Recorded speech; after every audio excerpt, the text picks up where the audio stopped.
সেটা আমার জানা নেই। रुको जरा, सबर करो। बोला धक्का बुक्की नहीं करने का, आराम से लेने का। हाँ, আমরা হচ্ছে আহলে সুন্নাত ওয়াল জামাত, তাই তো?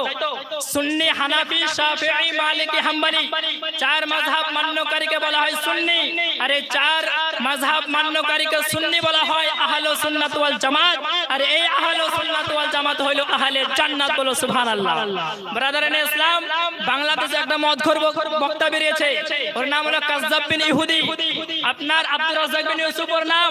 ও বলছে পৃথিবীতে যত ইহুদি, যত নাসারা, যত খ্রিস্টান, যত নাপাক ফিরকা আছে, বলছে তারা যদি কোনো দলকে জান্নাতি বলে জানে সেটা হলো আহলে হাদিস ওয়াহাবি। বলেন নাউজুবিল্লাহ, বলেন নাউজুবিল্লাহ।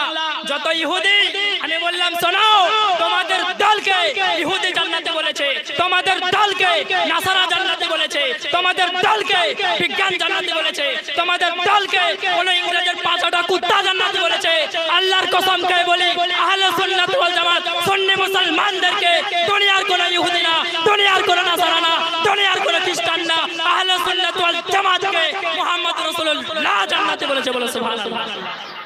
এই জন্য ব্রাদার ইন ইসলাম, মিশকাত শরীফে সারা মিরকাতুল মাফাতি পিওর আরবিতে লেখা 248 নম্বর পৃষ্ঠায় লেখা আছে, ফালা শাক্কা ওয়ালা রাইবা আন্নাহুম হুম আহলুস সুন্নাত ওয়াল জামাত।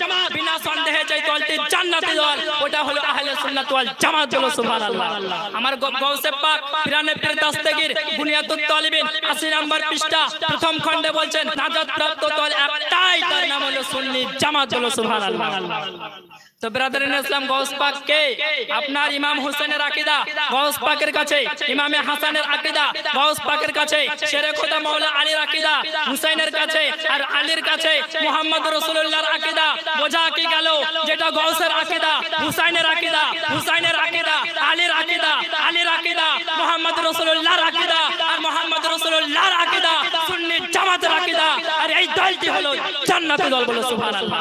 এই জন্য ব্রাদার ইন ইসলাম, আল্লাহ পাক রব্বুল আলামিন পবিত্র কোরআন শরীফের মধ্যে সূরা আলে ইমরান 87 নম্বর পৃষ্ঠা 3 নম্বর সূরা 3 নম্বর পারা 4 নম্বর সূরার 106 নম্বর আয়াতে বলেন, ইয়াউমা তাবিয়াতু উজহু ওয়া আহলুস সুন্নাত ওয়া তাসওয়াতু উজহু আহলুল বিদঈ। তাফসীরে দুররে মানসুর প্রথম খণ্ড 63 পৃষ্ঠা, তাফসীরে মাজহারি দ্বিতীয় খণ্ড 116 পৃষ্ঠা, তাফসীরে ফাতহুল কাদির প্রথম খণ্ড 371 পৃষ্ঠা, তাফসীরে কুরতুবী দ্বিতীয় খণ্ড 167 পৃষ্ঠা, তাফসীর ইবনে কাসির প্রথম খণ্ড 390 পৃষ্ঠা, তারিখে বাগদাদ সপ্তম খণ্ড 390 পৃষ্ঠা।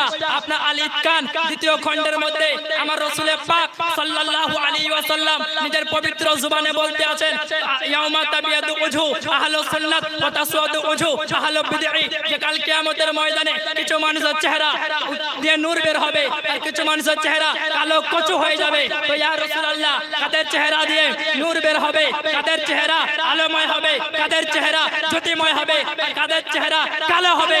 আমার আপনার রাসূল বলছেন, ইয়াউমা তাবিয়াদু উজহু আহলুস সুন্নাত, যারা সুন্নি হবে, যারা আহলুস সুন্নাত ওয়াল জামাত হবে, তাদের চেহারা দিয়ে নূর বের হবে। আর সুন্নি থেকে বেরিয়ে যত নাপাক দলে চলে যাবে, ওয়াহাবি হয়ে যাবে, দেওবন্দি হয়ে যাবে, তাবলীগী হয়ে যাবে, জামাতে হয়ে যাবে, জাহান্নামী ফিরকার অন্তর্ভুক্ত হবে, তাদের চেহারা কালো অন্ধকার হয়ে যাবে। বলো সুবহানাল্লাহ।